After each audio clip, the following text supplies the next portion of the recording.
Donc il s'agit d'une roue qui provient de la Tour Eiffel à Paris, de la vraie Tour Eiffel.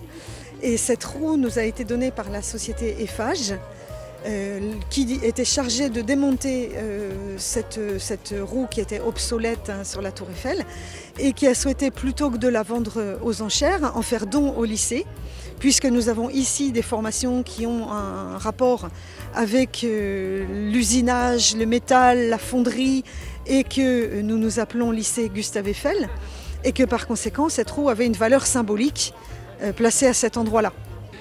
Oui, alors l'histoire de cette roue commence en fait en 1934. Jusqu'alors, il y avait eu à l'inauguration de la Tour Eiffel, pas d'ascenseur à l'époque, sachant qu'il devait être démonté. Et jusqu'en 1934, ils ont installé les ascenseurs hydrauliques. C'était plutôt un monte-charge, un monte-personne, dont un est encore en service aujourd'hui sur la pile Est.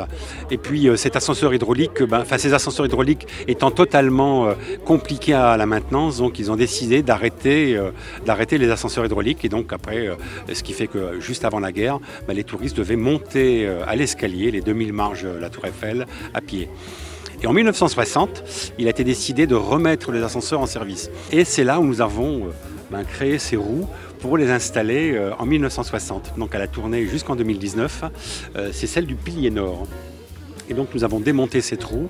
Un de mes amis habitant à Armentières m'a dit, écoute, voilà, tu cherches un Gustave Eiffel, il y en a un à Armentières. Et puis voilà, donc cette roue est arrivée ici du coup à Armentières. Et comme je suis un homme du Nord, donc j'ai souhaité qu'elle reste dans le Nord. Voilà, donc c'est le privilège que je me suis accordé.